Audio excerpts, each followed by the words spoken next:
마가복음 5장 21절부터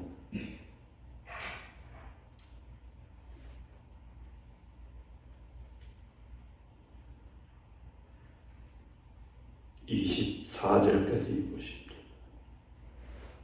예수께서 배를 타시고 다시 맞은편으로 건너가시니 큰 무리가 그에게로 모이거늘 이에 바닷가에 계시더니 회당장 중에 하나인 야이로라 하는 이가 와서 예수를 보고 발 아래 엎드려 간곡히 구하여 이르되 내 어린 딸이 죽게 되었사오니 오셔서 그 위에 손을 얹으사 그로 구원을 받아 살게 하소서 하거늘 이에 그와 함께 가실새 큰 무리가 따라가며 애워싸 밀더라.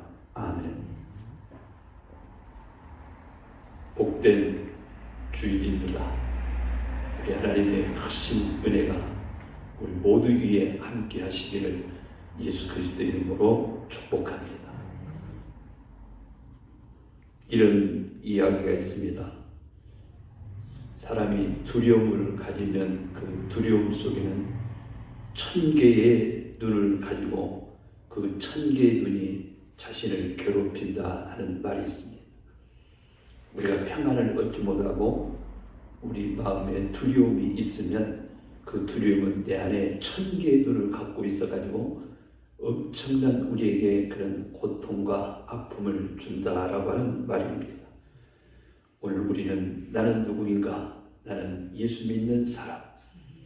우리는 그 은혜 안에서 이 복된 주일에 평안이 넘치시기를 예수 이름으로 축복합니다. 오늘 하나님의 백성들이 어떤 문제를 자신에게 있는 여러 가지 많은 문제들을 어떻게 해결할 것인가 라고 할 때 우리는 내가 원하든 원하지 않든 많은 문제들을 우리들이 늘 도전받고 살아가는데 오늘 그 문제를 해결하는 방법을 오늘 이 성경 본문을 통해서 우리가 예수 믿는 사람이라면 어떻게 우리의 문제를 풀어가며 우리의 근심 걱정을 이길 수 있겠는가 하는 것을 오늘 생각하며 함께 은혜 받는 이 시간을 갖기를 원합니다. 오늘 이 문제 해결의 방법에서 첫째 오늘 우리에게 깨닫게 해주는 교훈은 바로 무엇이냐면 예수님을 주로 오늘 우리가 믿어야 한다는 것입니다. 회당장 중에 하나님 야이로라는 이가 와서 예수를 보고 발 아래 엎드렸다고 본문 22절은 말씀하고 있습니다. 자, 여기 우리가 조금 성경을 좀 이렇게 눈여겨보면 오늘 여기에 누가 나오는가? 회당장이라는 사람이 오늘 나와서 예수의 발 앞에 엎드렸다는 것입니다. 여러분, 내가 누군가에게 엎드렸다고 하는 것은 바로 무엇입니까? 우리는 아무에게나 엎드릴 수 없는 것이죠. 회당장 야이로가 바로 예수의 발 앞에 와서 엎드렸다 이렇게 말하고 있습니다. 회당장이라고 하면 유대 나라의 유지요 지도자입니다. 그 유대 회당에서 그 회당을 관리하는 장로의 그룹이 있고 그 장로의 그룹 중에 가장 우두머리가 된 사람을 회당장이라 이렇게 부릅니다. 그러니까 백성의 원로요 당시의 종교 지도자입니다. 이 사람이 오늘 예수의 발 앞에 와서 엎드렸다 이렇게 말하고 있습니다. 모든 체면을 다 버리고 또 그 당시에는 예수님을 하나님의 아들로 메시아로 수많은 이 종교 지도자들이 인정하지 않고 있는 그때 오늘 야이로라는 사람은 예수의 발 앞에 자신의 문제를 가지고 오늘 예수의 발 앞에 엎드렸다 이렇게 성경은 말씀하고 있습니다. 여러분, 이 회당장 야이로는 젊은 사람이 아닙니다. 그 장로의 나이 많이 먹은 장로의 그룹 중에서도 그 총회당장 거기에 장을 맡고 있다면 이 사람은 상당히 나이가 들어있는 것은 분명합니다. 그럼에도 불구하고 나이적으로 봐도 30대 초반인 예수님의 앞에 와서 엎드렸다는 것이죠. 오늘 우리는 이것을 중요하게 여기시고 바로 그 예수님의 발 앞에 와서 이 회당장 야이로가 엎드렸다는 것은 내 문제, 내가 비록 회당장에 이렇게 살고 있는 지도자지만 그러나 내 문제를 해결할 자는 바로 예수님이 나의 주가 되십니다라고 그는 예수의 발 앞에 와서 엎드리게 되었다는 것입니다. 문제 해결은 항상 어디로부터 우리가 해결받기를 원해야 되는가? 그건 두말할 것 없이 예수 그리스도로부터 우리는 해결받기를 원해야 될 줄로 믿으시기를 바랍니다. 요한은 우리에게 분명히 말합니다. 사랑하는 자여 내 영혼이 잘된 거지. 모든 것들이 여러분 하나님은 우리가 말하기를 질서의 하나님이라고 하지 않습니까? 그래서 우리는 영혼의 복을 받는 하나님의 관계가 바로 된다고 뭐냐? 오늘 예수를 나의 주로 고백하는 것이. 야이로가 오늘 그 나이 먹은 야이로가 더구나 회장장인데도 불구하고 그는 수많은 종교 지도자들 장로들이 예수님을 하나님 아들로 인정하고 있는 그때 자신의 문제, 딸의 문제를 해결하고자 그는 어디 앞에 왔는가? 모든 책임 다 버리고 그는 예수의 발 앞에 와서 엎드렸다는 것입니다. 나이 여러모나 당시 여러 가지 여건과 환경 속에 드는 이 사람이 예수의 발 앞에 와서 엎드릴 수가 없고 찾아온 것만 해도 어쩌면 주님은 감사하게 받아들일 수 있는 그 당시의 위치인데도 불구하고 이 야이로는 예수님의 발 앞에 와서 엎드렸다는 것입니다. 오늘 저와 여러분이 항상 우리는 이 믿음을 갖고 살아가시기를 예수님의 이름으로 축원합니다. 이것이 바로 오늘 우리 로마서 10장 13절에 누구든지 주의 이름을 부른 자는 구원을 얻으리라. 누구든지 주의 이름을 부르는 자는 구원을 얻으리라. 조건을 두지 않는, 늘 우리가 듣고 있지만 조건, 여건, 환경, 지난 과거 전혀 문제 삼지 않는 우리 주님을 보잖아요. 그러면서 주의 이름을 부르는 자는 바울은 말하기를 구원을 얻는다는 것입니다. 당시에 예수 그리스도가 이 땅에 오셨음에도 인정하지 않고 있는 그 여러분 시대에 속에서 오늘 이 사람이 주의 이름을 부르며 주님의 발 앞에 가서 엎드려 오늘 자신의 문제를 해결하고자 하는 이 회당장 야이로처럼 우리 앞에 있는 이 온갖 문제들을 우리는 누구 앞에 기도해야 될까요? 누가 해결자 되어주실까요? 이 땅에 많은 수많은 지금 의료진들이, 수많은 사람들이, 지도자들이, 공무원들이, 백성들이 애쓰고 있습니다. 그러나 분명한 사실은 우리를 믿음의 사람들은 근본적인 해결은 누가 해주시는가? 바로 우리 주님이 해결해 줘야 되는 것입니다. 우리는 이 믿음을 갖고 살아가지. 이 야이로가 높은 자리에 있음에도 불구하고 그는 예수의 발 앞에 엎드렸다고 하는 것. 오늘 우리는 이 말씀을 곰곰이 생각해 봐야 됩니다. 예수님을 주로 고백할 때 우리는 겸손한 하나님의 자녀가 되는 거예요. 마귀는 항상 이것을 우리에게서 뺏어가고 우리를 미혹하는 것입니다. 그리고 교만한 사람이, 당당한 사람이 모든 일을 성취할 것 같으지만 하나님은 교만한 자를 절대로 가까이 하지 않아요. 오히려 하나님은 그 교만한 자를 대적하신다고 성경 우리에게 말씀하고 있고 겸손한 자에게 은혜를 주신다는 것입니다. 은혜로운 삶, 은혜로운 생활이 우리의 삶의 전부가 되시기를 예수 그리스도 이름으로 축원합니다. 하나님, 우리 마음속에 하나님 나라가 임하고 큰 은혜가 임하면 우리는 얼마든지 내 여건과 환경을 벗어버리고 주님 앞에 와서 엎드릴 수가 있는 그 믿음의 사람이 되는 것입니다. 오늘 우리 교회를 향하여 우리 주님은 너희는 내 발 앞에 엎드렸는가를 보게 될 것입니다. 이것은 바로 겸손한 믿음의 사람이요 주 없이는 살 수 없는 딸이었습니다. 그래서 주님께서 산상복음의 맨 처음 주님이 우리에게 보약을 탁 던져주시는데 뭔 보약을 던져주시던가요? 첫째 보약이 심령이 가난한 자예요. 보약은 누가 먹어야 됩니까? 보약은 병이 있는 사람이 먹는 것이 아니라 몸이 허약한 사람이 먹는데 아무리 보약이 중요하다고 해도 내 병을 치료하고 보약을 먹어야 되지 내 몸을 치료하지 않고 보약을 먹으면 무슨 소용이 있겠어요? 심령이 가난한 자는 복이 있나니 천국이 그들의 것입니다. 심령이 가난한 자란 이 말씀의 뜻은 바로 뭐냐? 그 발 앞에 엎드려 주님을 붙잡는 거예요. 주님이 아니면 나는 살 수가 없습니다. 주님이 아니면 나는 아무것도 할 수가 없습니다. 이 믿음을 고백하고 주 앞에 엎드린 자에게 이제 모든 복이 임합니다. 오늘 우리가 이렇게 주님을 의지하고 주님 앞에 우리가 엎드리면 아무리 마귀가 어떤 나의 환경적인 요소를 들이대고 우리를 쓰러뜨리려고 해도 언제나 우리가 겸손한 가운데 있을 때 저와 여러분은 은혜로운 삶을 살아가는 믿음의 장부가 되는 걸 믿으시기를 바랍니다. 누가 회개합니까? 복음은 회개로부터 시작하는데 복음은 회개로부터 시작하는데 누가 회개할까요? 주님 발 앞에 엎드린 자가 회개하지 않을까요? 주님 발 앞에 엎드린 자가 내 죄를 고백하는 거예요. 어제 누군가에게 제가 이런 대화를 해봤습니다. 당신이 당신을 본 것보다 내가 당신을 보는 것이 더 정확할 수 있다. 대한민국 사람이 대한민국을 보는 것보다 외국에서 대한민국을 보는 것이 더 정확할 수 있다. 그럴 것 같아요. 내가 나를 보는 것보다 다른 사람이 나를 보고 판단하는 것이 어쩌면 더 정확한 거예요. 왜냐? 나는 늘 우리는 육신의 자꾸 지배를 받고 계속 합리화를 시켜나가요. 그리고 그것을 자꾸만 우리는 정당화시켜서 이 정도 죄 짓지 않는 사람 어디 있고 이 정도 잘못하지 않는 사람 어디 있겠는가? 자기 자신에게 관대해져 버려요.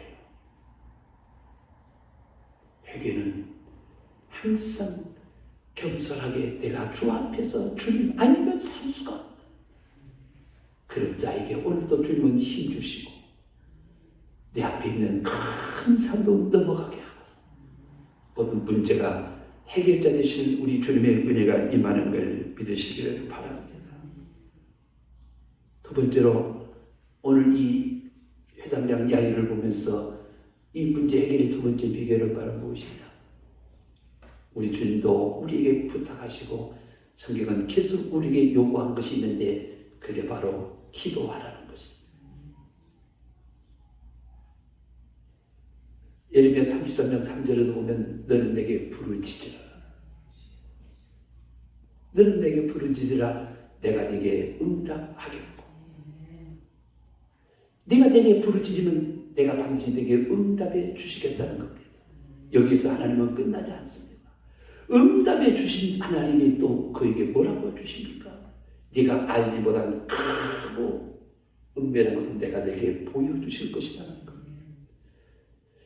내가 적당한 나의 저 문제를 가지고 기도했는데 하나님은 그 문제만 해결해 주시는 하나님이 아니라 더 내가 앞으로 살아나가야 될, 더 앞으로 나를 헤쳐나가야 될 모든 하나님의 은밀한 것도 우리에게 깨닫게 해주시고 알게 해주시고 보여주시겠다는 거죠.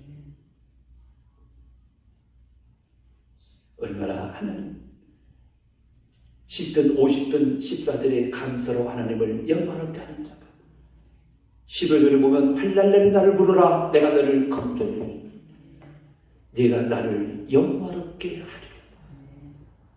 늘 우리가 겸손한 가운데서 하나님께 감사하는 은혜 속에 기도하면 그 우리 인생에 살아가는 모든 환난 속에서 하나님이 반드시 구하고 기도하는 자에게 우리 하나님은 우리에게 응답해 주시고 건져주시고 해결자 되어주심을 믿으시기를 바랍니다. 오늘 야이로가 고백한 걸 보십시오. 23절 보니까 간곡히 구하여 이르되 이렇게 말합니다. 되면 좋고 안 되면 어쩔 수가 없는 것이 아니라 그는 예수의 발 앞에 엎드려 간곡히 구했다는 것이죠. 간절한 마음으로 반드시 이루어질 걸 믿고 예수님 앞에 와서 그 발 앞에 엎드려 오늘 그런 말하기를 간곡히 구했다는 겁니다. 다른 지금 장로님들이나 그 당시 유대 장로들이 보면 이건 정말 비난받을 일입니다. 그러나 그는 그런 것 문제 삼지 않고 내 문제를 해결할 자는 지금 내 자식의 문제를 해결할 자, 내 딸의 문제를 해결할 자는 지금 내가 가지고 있는 시스템의 문제가 아니라 지금 저렇게 나타나 계신 메시아 저 예수 발 앞에 엎드려 간곡히 구하는 이 방법밖에 없음을 알고 그는 오늘 이 길을 선택한 것입니다. 야고보는 말합니다. 의심하지 마. 의심의 기도는 하지도 말라는 겁니다. 그래서 믿음의 기도는 항상 만사를 변화시킵니다. 저는 기도는 만사를 변화시킨다는 그 말에 가끔 이렇게 써놓은 글귀를 봐요. 어디 지나가다 보면 나는 그때 꼭 거기다가 제가 혼자 입으로 그래요. 뭐 제가 큰 믿음 없지만 믿음의 기도는 만사를 변화시킵니다. 기도는 만사를 변화시킨다고 그랬으면 또 의심할 수도 있잖아. 그러나 믿음의 기도는 믿고 구하는 것은 받은 줄로 믿어라. 할렐루야. 바로 우리들에게 빌립보 4장 6절로 7절에 바울은 그렇지 않습니까? 아무것도 염려하지 말고 우리가 믿음 없이 기도하면요 계속 염려 근심 속에 기도를 해요. 그런데 바울은 믿음의 기도는 아무것도 염려하지 말고 오직 모든 일의 기도와 간구로 너희 구할 것을 감사함으로 하나님께 아뢰라. 그리하면 모든 지각에 뛰어난 하나님의 평강이 너희 마음과 생각을 지키시리라. 할렐루야. 믿음의 기도는 염려하지. 저는 개인적으로 누가 말하지 않았지만 처음 예수님 믿고 제가 제일 좋아하는 말씀이 요한복음 14장 1절 너희 마음에 근심하지 말라. 하나님을 믿으니 또 나를 믿어라. 이게 딱 지금 제가 제일 좋아하는 성경의 말씀. 하나님이 지으신 모든 것이 선함에 감사함으로 받으면 버릴 것이 없나니 말씀과 기도로 거룩해 주라. 베드로서 4장 4절 5절의 말씀을 늘 묵상해요. 하나님이 지으신 모든 것이 선함에. 권사님이 나를 핍박해도 나는 그걸 선하게 볼 거예요.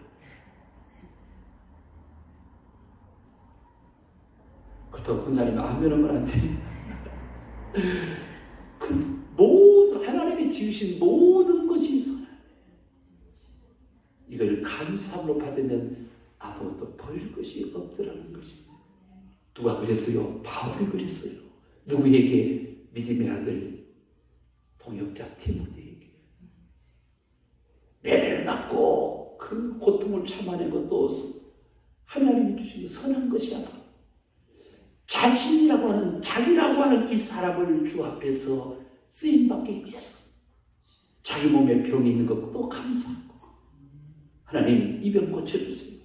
하나님 내 병 좀 고쳐주세요. 그렇게 애원했건만 하나님의 응답이 내 은혜가 네게 족하다 그랬잖아요.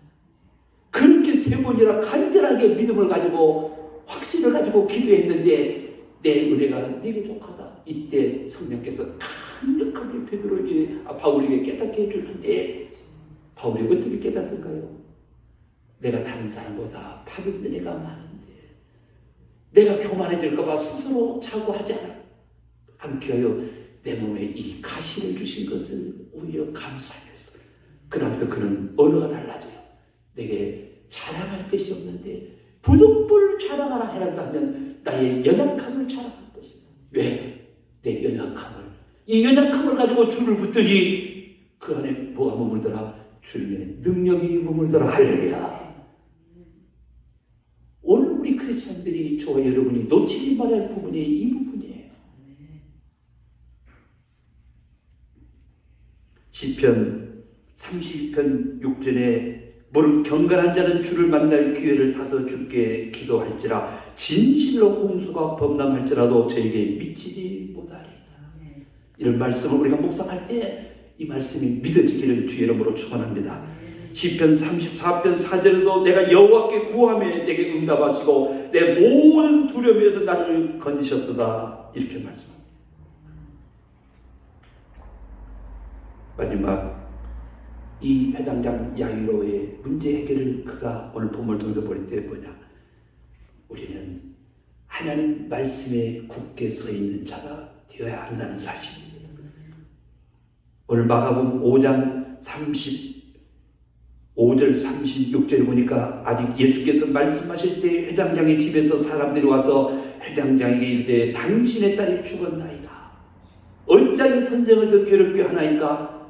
36절에 예수께서 그 하는 말을 곁에서 들으시고 회당장에게 이르시되 두려워하지 말고 믿기만 하라 하시니. 이게 무슨 말씀이냐? 이 회장장이 이렇게 와서 지금 막 간곡히 막 애원할 때 바로 예수님이 가셔야 되는데 가시라고 하는데 갑자기 열쇠를 해놓을 줄 아는 여자가 딱 중간에 끼겨들어요.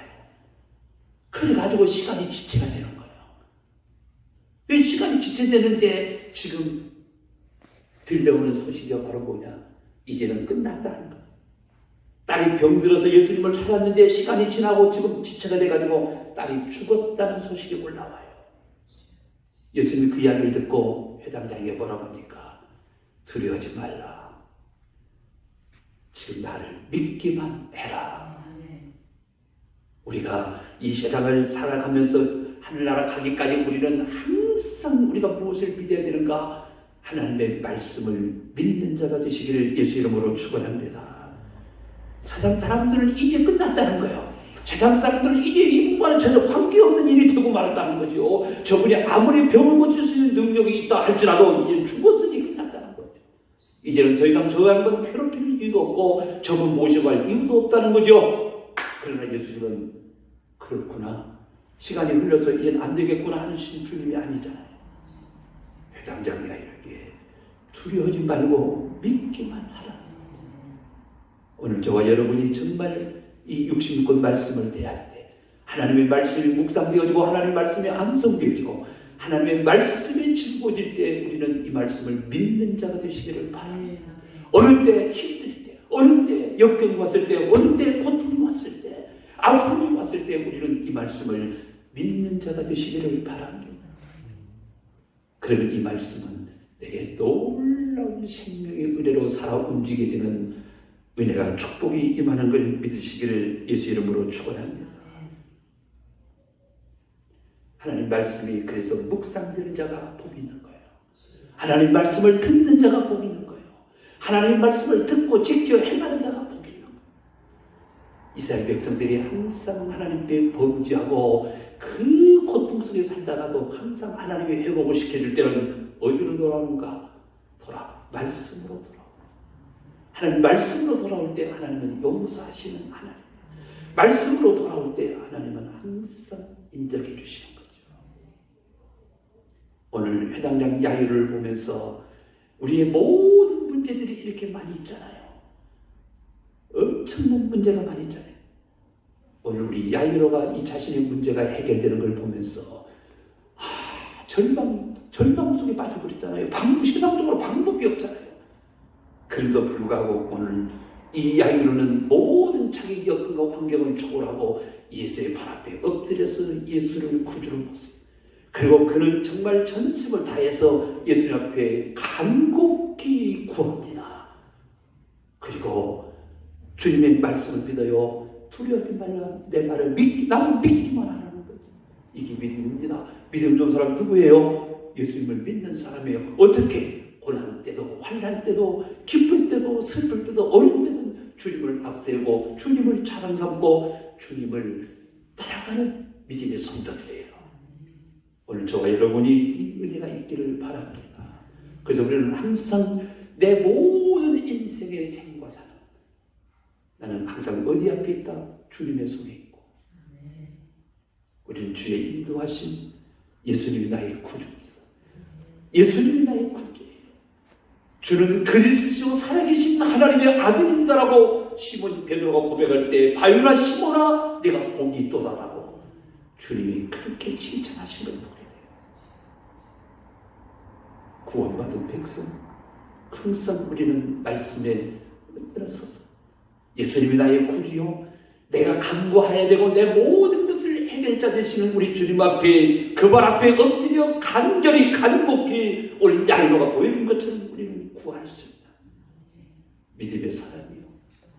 여기서 끝나는 것이 아니라 항상 어떤 역경 속에서도 환난과 공고함 속에서 주의 말씀이 살아 움직여지는 그리고 그 말씀이 내게 샘솟는 기쁨으로 나를 붙잡아주는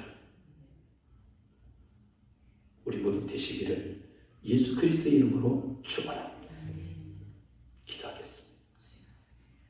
우리 아버지 하나님 은혜와 사랑을 진심으로 감사를 드립니다. 회당장 야이로의 문제 앞에서 어떻게 이 가정에 이 사람의 문제는 해결되었는가를 생각해 보면서 소녀야 일어나라고 하는 오늘 12살 먹은 이 소녀가 죽어서 다시 살아나는 영광이 임했던 것처럼 우리에게도 늘 문제 앞에서 세상 것 보고 세상 것 때문에 낙심하고 절망하지 않게 하시고 믿음의 장구로 믿음의 사람으로 영역을 가지고 은혜를 가지고 이기며 살아가는 우리 모두 되게 하옵소서. 주의 종 아버지 앞에 감사로 주정함으로 아버지 앞에 예물을 드립니다. 이 예물 받아주시고 우리 주님 인도해 예수님 거룩하신 이름으로 감사드리며 간절히 기도드립니다.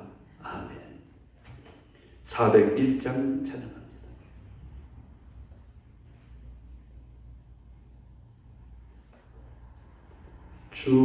주의 곁에 있을 때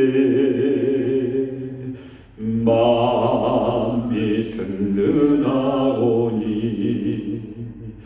주여 내가 살 동안 인도하여 주소서.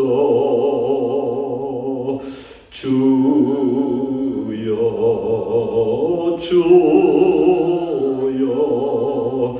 나를 인도하소서. 빠른 세상 살 동안 주여 인도하소서.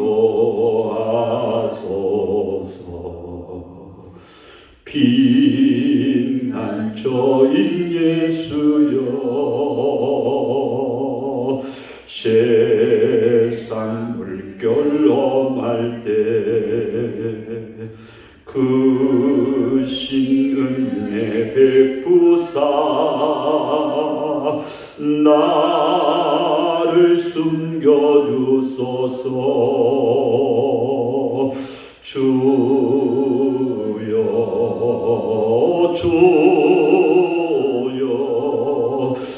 나를 인도하소서. 빠른 세상 살 동안 주여 인도하소서. 세상 풍파 지난 후 영화로운 나라와 눈물 없는 곳으로 들어가게 하소서. 주여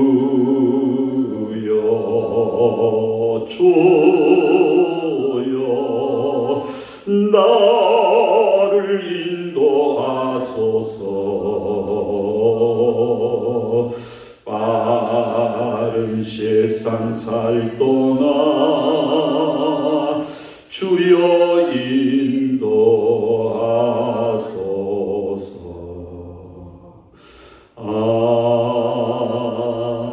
아멘. 지금은 우리 주 예수 그리스도의 은혜와 우리 아버지 하나님의 극진하신 사랑과 성령님의 감화 감동 교통내로 충만하신 은혜 역사 인도하시니 영원 무궁토록 함께하여 주시옵기를 간절히 축원하옵나이다. 아멘.